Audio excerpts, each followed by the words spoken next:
Good morning. It is very, very cold. There's frost on the ground. There's mist so heavy I can't see 100 yards. And I thought today would be a great morning for a very cold video where I tell a story. So, the story that I'm going to tell starts off in a nice little gully. No, oh, I hear some geese or some ducks. Oh, they're geese. Very good. The story I'm going to tell you today starts off in a little gully, not too different from this one right here, and only about a mile from where I grew up, at a place I won't name, so you can't figure it out. So we're going to walk, and I'm going to tell you a story, and it's going to be to inspire you about adventure and personal growth and all the good inspirational stuff you want from a good story. So, we're going to film this beautiful foggy morning while I tell you a story. And this is, mornings like this are why I call this part of where I live our little Sleepy Hollow, because it reminds me of that Sleepy Hollow movie. Alright, anyway. So when I was about 9 years old, I liked going outside and adventuring around my house in the mountain hollers I grew up in. And there was a couple of trash dumps that were little gullies, not too much different from this one right here, or the one that I showed back there. And they weren't completely full of trash, but it was like old rusty springs of box springs, old broken stoves that people didn't want anymore from like the 30s and 40s. Just really old stuff tossed down into a natural little dip in the ground. Well, a kid that I knew said that there was a cave under one of those, and that if you could get behind the old stove and the old broken whatever it was, maybe a tractor carcass or something, I don't know what it was, something big and rusty and metal. He said that if you could get behind there, there was a natural cave that was why the sinkhole was there. Well, I didn't believe him and I had to go find out myself. So I did. Let's see what we got coming up here. Ooh, the road's frosty. I better be careful. I might fall down. Ooh, man. Hey, sure, look at this. Look how beautiful this is. Man. I'm glad I decided to come out and brave the cold for video this morning. This is awesome. Look at this. Look over here. Look at that. It's like the fog of Sauron is coming to consume the Shire. It's awesome. Look at this. That's really cool. All right, so anyway, we're going to keep talking about this story. So as a kid, I was adventurous. I loved being outside. I loved all kinds of stuff. Hunting and fishing and fighting with sticks and learning boxing and kickboxing from my local combat school and all kinds of stuff. I was a very adventurous kid. So I decided I was going to go look into this cave. I didn't believe it. I didn't take any supplies. Hell, I didn't even take gloves. I just went outside, and I wasn't wearing jeans. I think I was wearing sweatpants and tennis shoes and just a regular t-shirt for a kid. So I wasn't even wearing any particularly tough adventuring gear. Not even my hunting clothes, which I had at that age. Okay. Sure is nice. All this beautiful fog, isn't it? Wow, we can't even see where we're going. Look at that. That's something else, isn't it? All right. Let's rotate this around here. Will it be more interesting to see my face while I storytell? Probably. But I hate for you to miss out on all this beautiful morning fog here. So, I went to find this spot, and it was easy to find because I, of course, had been there before. Like all kids that lived in that area, we knew where he was talking about. So I went there. It wasn't too late in the morning, maybe 9:30, 10 o'clock. I had breakfast. Told my mom I was going out to play. Dad was at work like always. So she didn't think anything about it because I went outside and played for hours by myself no matter what. So I climbed down into this old garbage-filled sinkhole. Felt like a much bigger adventure as a kid because looking back on it as an adult, it's like 10 steps to get to the bottom of it. But it was a real adventure as a child, having to pick through all the old detritus, pick around these old rusted carcasses of things like stoves and I guess a tractor shell or something, maybe a big old lawnmower, I don't know. So, car coming, and there it goes. Okay. back to the story. So it felt like a big adventure just getting down in there, because I had to move stuff and pull things apart, and I had to be real careful not to get myself cut because I didn't want tetanus and all the rusted shit down in there. I spooked a possum or a raccoon or something. I don't know what was living in there, but something was living in there, and it was bigger than a rat. So I spooked a critter that went flying, and that was fun too. That scared me. So the real part of the story is there is a cave. There was a crack maybe 2 feet across, or I mean 2 feet span, and maybe 8 or 9 feet across, sort of at the bottom angle of this old sinkhole that people just chuck their garbage in. Sure enough, there was a cave in there. Well, I didn't know there was a cave yet. I knew there was a crack in the ground. And my dumbass didn't even have a flashlight. So I was like, well, shit. If I'm going to properly explore this, I guess old what's his name was right. There are dogs, ladies and gentlemen. There are dogs. Good morning. Hi. Hi, buddy. Hi.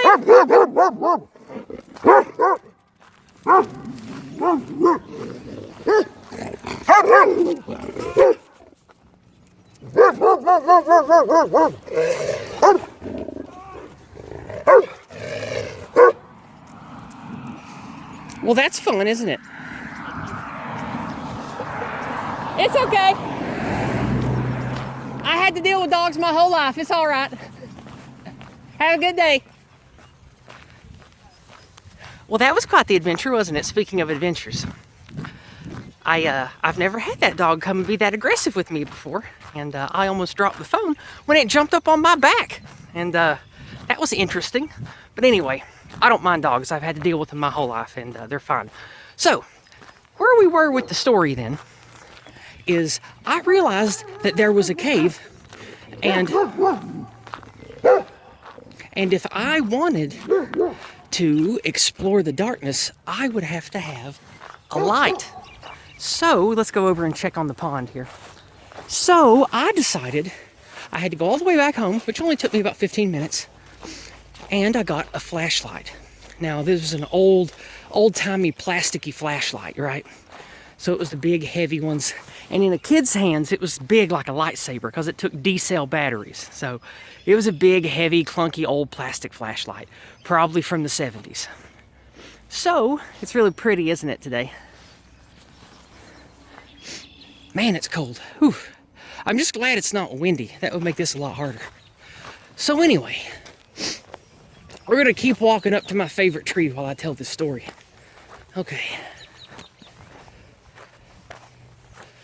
So, I head back out of the house. I don't even bump into my mom, so I don't tell her what I'm doing, because Lord knows she'd tell me not to do it. So I skedaddle. I get back to the old trash, the little holler full of trash there, or little, I don't really know what you call it, a gully maybe? They're really small, like I showed you at the first of the video. Anyway, I get back down in there with the light. I shine the light down into it, and sure enough, it goes pretty far, maybe 10 feet, at a downward angle, maybe 30, 40 degrees, pretty steep. And I could see that there was a perpendicular wall at the end of the crack. And I said, well, I have to go down in there and see what that is.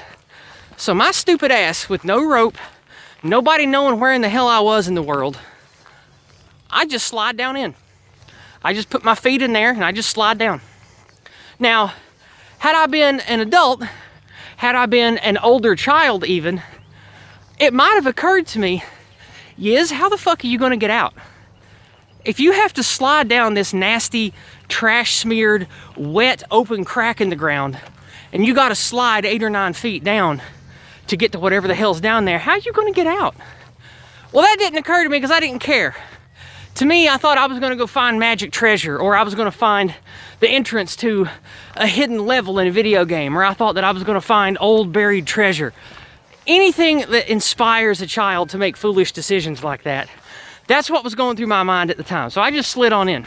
Well, I get down in there, and of course, on my way in, it's jarring because the gap is only like 2 feet. I bump my head going down there, which causes me to drop the fucking flashlight.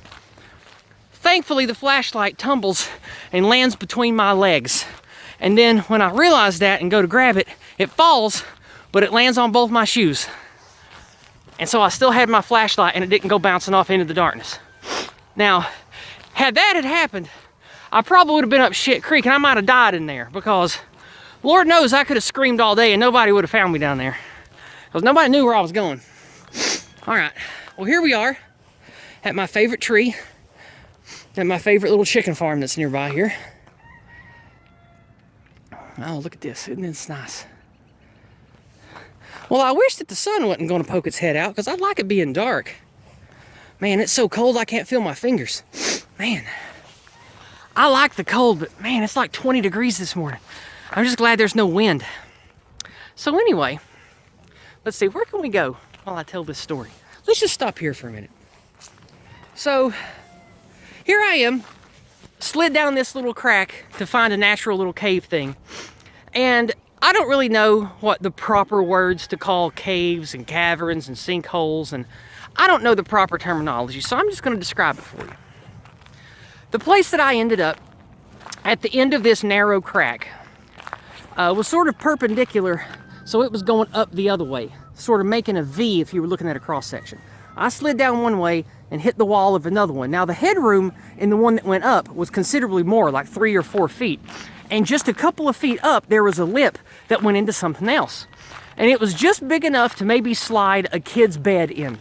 Just a little tiny thing, right? Well, what did I see in there?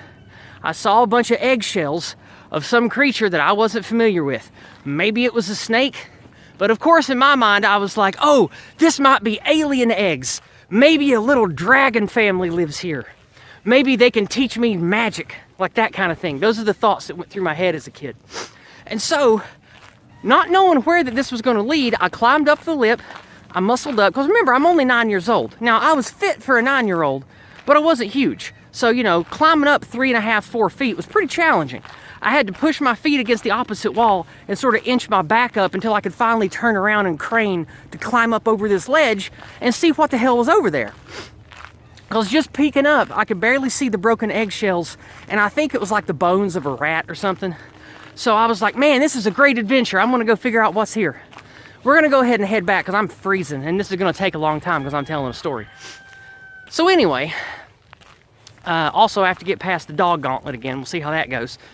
Anyway, so I get in there, and lo and behold, well, of course, it's Terminus. In my dumb kid mind, I thought I had discovered some entrance to the Underdark, some wonderful, glorious underground magic realm that I could explore. But of course, that's not how it works in reality. So, I found that there's maybe a little bit more around the natural crook, maybe big enough for like a beach ball or two. So, this little room is kind of at a downward angle over the lip. And so I'm down in there, and I think to myself, uh-oh, how the hell am I going to get out of here? How am I going to get out? Because I slid down like 8 or 9 feet to get down here, and it's nasty and trash smeared, and I've already got garbage juice and muddy water and shit all over me, so I'm slippery as a fish that you just pulled out of the pond, right? So I'm like, well, I'm going to have to try to get out of here, because if not, I'm going to die down here. And that sort of hit me, and that was one of my first, earliest mortal memories of, hey, I could die, for real, not a joke. And so, in that moment, I didn't cry, I didn't wince, I didn't call out to my mother. It lit a fire in me, unlike anything I can remember. I thought, oh wow, this really is an adventure. This is real. It's not magic, it's not dragons, it's not space aliens. I'm on an adventure, and I have to figure a way out of here or I'm gonna die. And for some reason, in my 9-year-old mind, that was the coolest thing I had ever experienced, and I loved it. So, for about the next hour, I figured out how to get out of there. Now, an hour might not sound like a lot of time, but when you're a 9-year-old and you're covered in mud and garbage and shit, and you're in a little tiny cave thing at the bottom of at the bottom of a little local garbage dump, it's quite the adventure when you're all alone and you have to try to figure out how to climb back out, or you know you're gonna die, and car coming. So, it's quite the adventure for a 9-year-old to have to try to get out of all that. But I did. It took me about an hour. I went back to the crack that goes up and down. well, I say up and down. It was, you know, a kind of a steep angle, but it was wet and really narrow. So what I did is sort of like a worm. I just head up, I just started wiggling and pushing with my toes and sort of inching with my body. And it took me an exhausting 45 minutes to an hour of just slowly wiggling my body and pushing with my toes and trying to inch my way back out of that wet, nasty, garbage smeared little sinkhole that I was in. And I was exhausted 2 or 3 times.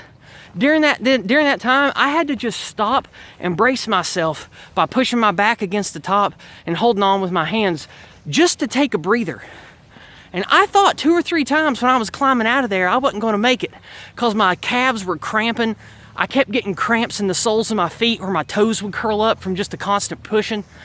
I would get aches and pains in my back from all the arching and pushing I had to do against those nasty rocks. But I made it, and I finally came back out in the bottom of that nasty trash dump, and I went back home.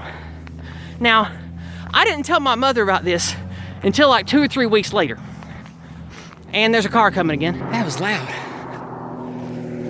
So anyway, I made it out. I was happy, I was thrilled, I was exhausted, I was covered in garbage, and I realized I had somehow dropped the flashlight. Now, it was probably during my worm excursion crucible of trying to get out of there.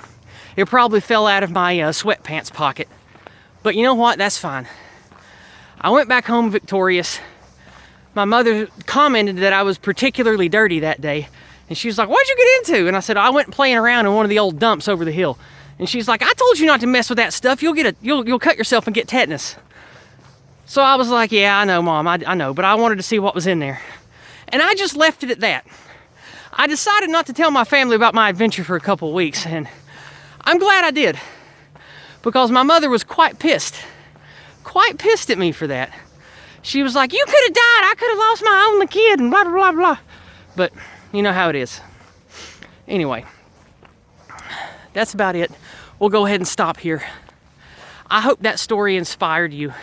Now, why did I tell that story? Number one, I had a fun stream with Paul on Sunday you should all watch. And I got his storybooks, or his collection of stories, his book of short stories. And they're very inspiring. And it reminded me of what it was like to feel energized and passionate and full of life before the internet, before video games, before all of these things of modernity. There was fiction, there was mythology, there were adventurous tales to inspire young people to reach high and to do great things. And so that's why I wanted to share that story with you today, is that story might be one of the reasons why I have such a strong heart and an adventurous mind, is because I went on real adventures when I was young. I went hunting, I went hiking, I went fishing.